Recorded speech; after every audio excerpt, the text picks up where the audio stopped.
My name is Lila Bennett, and at 33, I never imagined I'd be betrayed by my own family like this. You're being ridiculous, Lila. Eric needs this more than you do, my mom said, waving the deed in my face during what was supposed to be a joyful housewarming party. He has a family to support. What do you have, just yourself? The words hit me like a slap. I stood in the kitchen of the house I had spent my entire life savings on, struggling to breathe as my world crumbled around me. As a nurse at Memorial Hospital, I had spent the last 10 years working double shifts, picking up extra hours in the ICU, and saving every penny I could. When my parents faced foreclosure on their old house, I stepped in with my life savings, $175,000, to help them buy a new place. The agreement had been crystal clear: the house would be in my name, since I provided the down payment. But apparently, agreements didn't mean much to my family. My stepbrother Eric Hamilton, my mom's golden child from her second marriage, stood there with his usual smug grin. He'd never contributed a dime to our parents' well-being, always too busy hopping from one failed business venture to another. But now, at 38, he suddenly had a wife and a baby on the way, which apparently made him more deserving of my investment. We've already filed the paperwork, my stepdad George Hamilton chimed in, not even looking me in the eye. The house is in Eric's name now. You should be happy, you're helping your brother start his family. The casual way he dismissed my sacrifice made my blood boil. The beautiful colonial-style house I had fallen in love with, the one I'd imagined as a gathering place for family holidays and celebrations, was being handed over to someone who hadn't earned it. Looking around the room at the faces of extended family and friends who'd come to celebrate, I could see the awkward glances and whispered conversations. My Aunt Clara, who had always been more of a mother to me than my own mom, stood in the corner shaking her head in disbelief. My best friend Rachel, who had watched me work myself to exhaustion to save that money, gripped her glass so tightly I thought it might shatter. This isn't right, I managed to say, my voice trembling with a mix of anger and hurt. That money was everything I had. We had an agreement. Oh, stop being so dramatic, my mom sighed, rolling her eyes. You're a nurse. You'll save it up again. Eric needs a stable home for his baby. It's not like you have anyone to provide for. Something inside me snapped. Years of being the responsible one, the reliable one, the one who always sacrificed for others, came crashing down. As I looked at their entitled faces, I knew this wouldn't end here. They had no idea what I was capable of when pushed too far. Growing up, I always knew I was different from Eric in my parents' eyes. After my dad passed away when I was 6, my mom remarried George within a year. Eric came into our lives like a whirlwind, immediately becoming the center of their universe, while I spent weekends studying and working part-time at the local pharmacy to save for college. Eric was showered with new cars, expensive clothes, and endless second chances. I put myself through nursing school, working nights as a CNA, and taking out student loans that I'm still paying off. Every time Eric's business ventures failed, the car wash, the supplement company, the cryptocurrency investment opportunity, my parents would drain their savings to bail him out. I watched them refinance their house 3 times to cover his mistakes, saying nothing, even as I saw their retirement slipping away. When they called me 6 months ago, desperate and in tears because they were about to lose their house, I didn't hesitate. I had been saving for my own place, dreaming of a small cottage with a garden where I could finally put down roots. Instead, I offered them my savings, thinking it would finally prove my worth to them. We spent weeks looking at houses together, and I fell in love with the Colonial on Maple Street. The realtor worked with us to make it happen, and I signed all the preliminary paperwork as the owner. "You're such a blessing, Lila," my mom had said when we first found the house, hugging me tightly. "We'll make this work as a family." I believed her. I wanted so badly to believe her that I ignored the warning signs, the whispered phone calls with Eric, the meetings with their lawyer I wasn't invited to, the way they delayed the final paperwork. Rachel had tried to warn me. "Lila, get everything in writing," she said over coffee one morning. I don't trust them to do right by you. But I defended them, convinced that even if they favored Eric, they wouldn't steal from me. After all, what kind of parents would do that to their own daughter? The day before the housewarming, I went to Target and spent hours picking out new decorations for what I thought would be my investment property. Fluffy towels for the bathrooms, cheerful throw pillows for the living room, a welcome mat that read Home Sweet Home. Now, all those items felt like cruel jokes scattered around a house that had been stolen from me. Standing in that kitchen, watching Eric parade around like he had earned any of this, my mind raced. I thought about all the nights I had worked in the ICU, the holidays I had missed, the relationships I had put on hold, the vacations I never took, all to save that money. They hadn't just stolen my savings, they had stolen years of my life.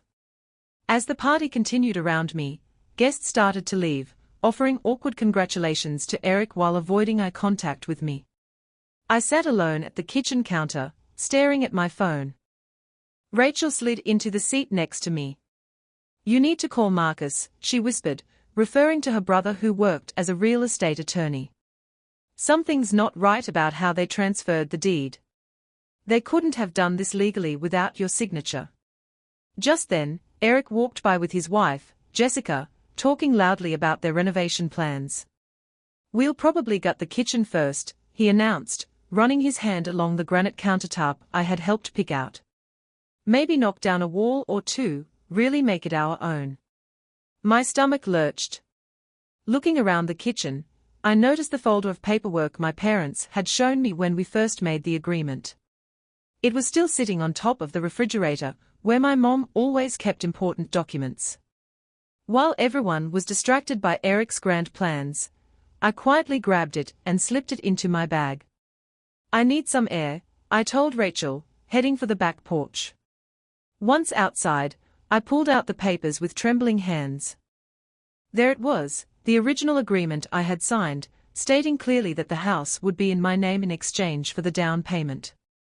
Then I found something else, a letter from their lawyer, dated just 2 weeks ago, warning them that transferring the deed without my consent could be considered fraud. My phone buzzed with a text from my mom, "Stop sulking outside. Come back in and be happy for your brother." That was the moment I knew what I had to do. This wasn't just about the money anymore, it was about standing up for myself after years of being pushed aside. With shaking hands, I texted Marcus, "Are you free tomorrow? I need legal help." His response came quickly. "Rachel told me what happened.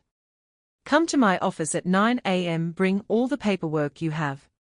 Walking back inside, I saw my mom and George huddled with Eric in the living room, probably making more plans for my house. They looked up as I entered, their faces a mix of annoyance and dismissal. Finally decided to stop being dramatic, my mom asked, raising an eyebrow. I managed a small smile, surprising them. "Actually, I want to thank you," I said calmly. "You've helped me see things very clearly." They exchanged confused looks, expecting more tears or pleading. But I was done pleading, done being the reliable daughter, who always came through while getting nothing in return. As I grabbed my purse to leave, I heard Eric laugh. "See? She's fine. She'll get over it." I turned back one last time. "No, Eric. I won't get over it. But you'll wish I had. They really messed up here," he said finally, holding up the lawyer's warning letter. "The deed transfer isn't just questionable, it's fraudulent. You provided the down payment, signed the initial paperwork, and there's clear documentation of the agreement. They can't legally give away a house that was meant to be yours." "But they already did," I whispered, my voice tight with frustration. "A fraudulent transfer can be reversed," Marcus explained. "I've got a friend at the DA's office who would be very interested in this case. What they did could result in criminal charges." My heart raced. Criminal charges. The thought of my parents and Eric facing jail made me hesitate. Could I really take it that far? "Listen to me," Marcus said firmly. "They stole $175,000 from you. That's grand theft. They committed fraud, and from these bank statements, it looks like they might have forged your signature. They've been counting on you being too nice to fight back. He was right. My whole life, they had counted on me being the understanding one, the one who would sacrifice without complaint. I took a deep breath. I want my house back, I said finally. And I want them to understand they can't treat me like this anymore. Marcus nodded and immediately began typing on his computer. I'm filing an emergency injunction to prevent them from making any changes to the property. Then we'll proceed with legal action to void the transfer. They'll be served with papers by tomorrow. As I left his office, a strange sense of calm settled over me for the first time since the housewarming party. I wasn't shaking. I wasn't crying. I felt in control for the first time in years. By the time I arrived for my evening ICU shift, my phone was exploding with notifications. Eric had called 7 times. My mom had called 12. Text messages poured in from both of them, ranging from angry to panicked. The last text from Eric made me smile. What the hell did you do? I silenced my phone and focused on my patients, letting them panic while I stayed composed. Tomorrow, they would learn exactly what happens when you push the nice daughter too far. The next morning, chaos erupted outside my apartment. Rachel called frantically. Your mom and Eric are making a scene, she shouted. Sure enough, when I looked out the window, there they were. Eric paced back and forth while my mom banged on the front door. You have to stop this, my mom shouted when I finally went downstairs. This will tear our family apart. That's rich, I replied, calm and firm. You didn't worry about tearing the family apart when you stole my life savings. Eric stepped forward, face red with anger. You're being ridiculous. I have a baby on the way. What were you going to do with that house anyway? Live there alone with your cats. Actually, I said, pulling out my phone, I have the proof of our original agreement right here. Want to see the lawyer's letter warning you this was illegal? Or should we talk about the documents where someone forged my signature? Color drained from their faces. My mom grabbed my arm, her voice dropping to a whisper. Honey, we can work this out as a family. There's no need for lawyers. I gently removed her hand. We stopped being a family the moment you decided my life savings meant nothing. The DA's office has copies of everything now. So unless you want this to get worse, I suggest you talk to your lawyer about reversing the deed transfer. You'd send your own mother to jail, she gasped, tears welling up in her eyes. No, Mom. I'm just standing up for myself. Eric tried to protest, but his phone rang. It was Jessica. Through the speaker, I could hear her panicked voice. The police were at their house, asking questions about the deed transfer. They had to leave immediately to deal with the unfolding disaster. Rachel, who had been watching from her car, came over and hugged me. I've never seen you stand up to them like that, she said proudly. I smiled. I've always had just my word against theirs. Now I have everything in writing. By mid-morning, Marcus called. Lila, they just reached out through their lawyer. They want to settle. I raised an eyebrow. Settle? After everything they've done? Yes, Marcus replied. They'll transfer the house back to you, cover your legal fees, and even provide additional damages to avoid criminal charges. A surge of satisfaction coursed through me. But I wasn't about to let them off the hook so easily. I'll take the settlement, I said firmly, but I want them to sign a statement admitting exactly what they did. No pretending this never happened. Marcus smiled. Smart. That way, they can't try this again. After work, I met Rachel for coffee. They thought you'd let them off the hook, she said, shaking her head. I can't believe how calm you were this morning. Years of being pushed aside, I said, stirring my drink, finally came to a head. This isn't just about money, it's about respect. 2 weeks later, I sat in Marcus's office as my parents and Eric signed the settlement papers. The deed was officially being transferred back to me, along with a $50,000 compensation for legal fees and damages. The notary asked each of them to sign the final page, a statement acknowledging their fraudulent actions. My mom couldn't stop crying, dabbing at her eyes. George stared at the floor, silent and defeated. Eric looked like he'd aged 10 years, the smug grin replaced by a clenched jaw. His wife, Jessica, had left him after discovering his financial mismanagement. What had seemed like a personal betrayal had exposed the truth about Eric's entire web of lies. I signed my name confidently. "Hope you're happy, Eric," I said, standing tall. "You've ruined everything," he muttered. "No," I replied calmly. "You ruined everything when you decided to steal from me. I just made it right." They left the office, my mom shooting one last pleading glance at me. I looked away. The era of guilt trips and manipulation was over. Marcus handed me the new deed with a smile. "Congratulations, Lila. The house is officially yours." I grinned, but I had one final surprise.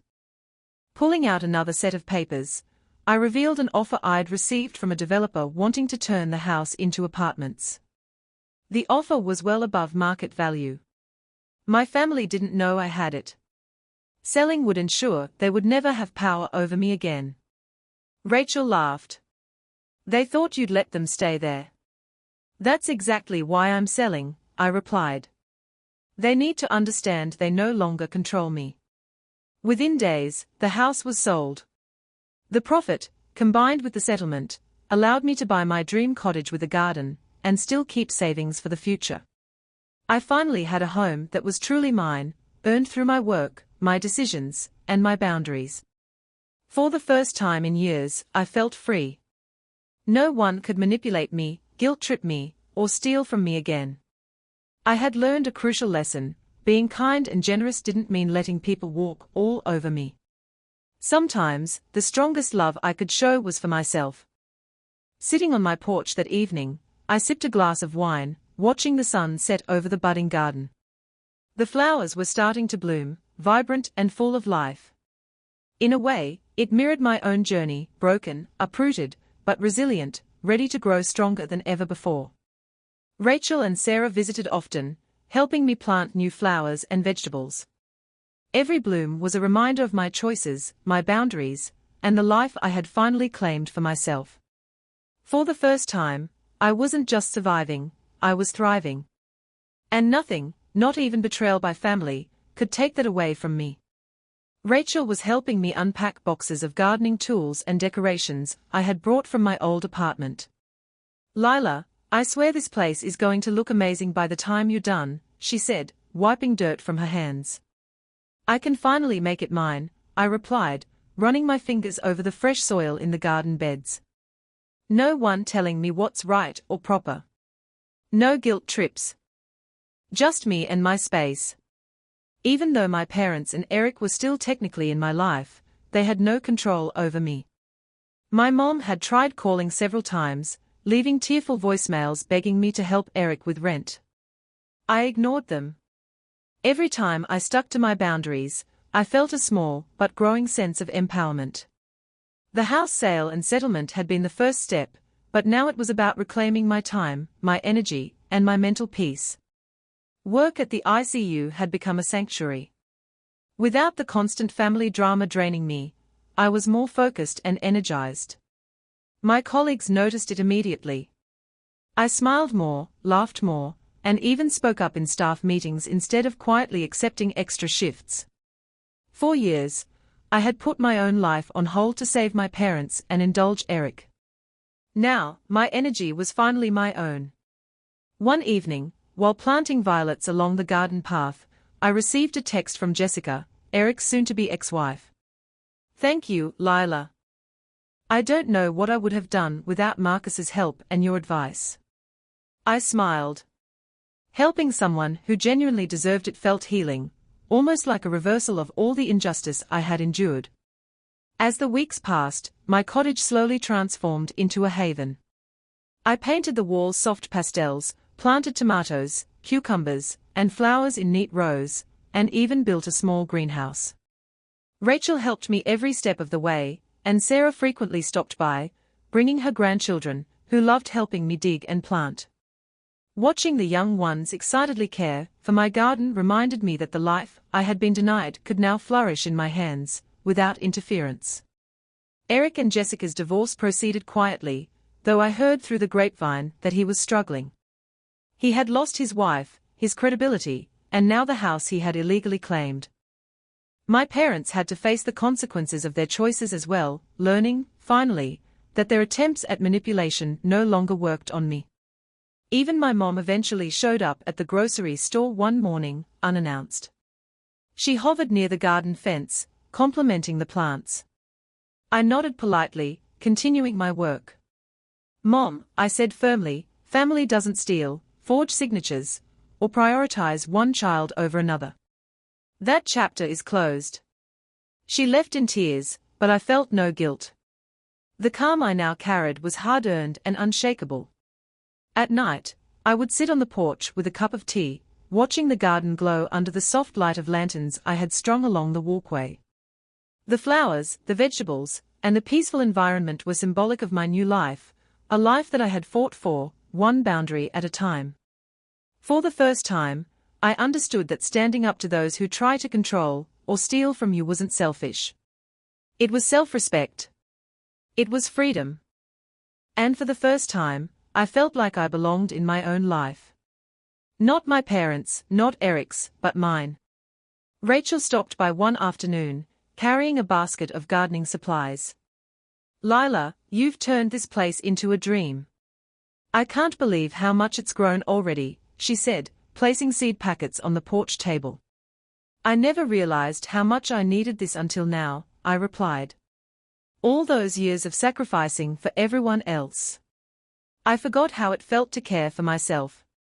Work had also transformed in ways I hadn't anticipated.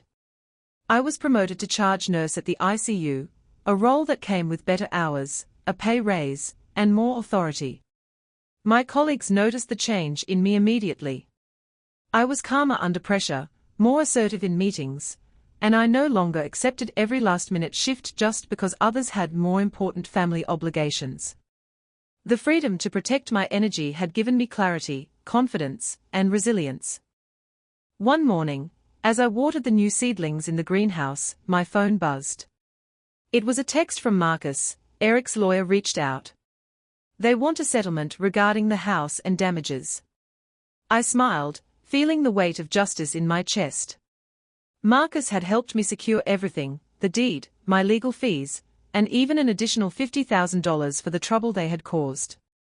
Eric's smug arrogance and my parents' manipulations finally had consequences. I spent the rest of the day reorganizing the garden, imagining each plant as a symbol of growth and renewal. I reflected on the housewarming party disaster, the betrayal, the weeks of anxiety, and the sleepless nights. They had tried to strip me of my life savings, my dignity, and my trust, but standing up to them had changed everything. I wasn't just reclaiming a house, I was reclaiming my life. Later that week, Sarah and her grandchildren visited to help with planting a row of sunflowers along the fence. Their laughter and excitement reminded me of the joy I had almost forgotten.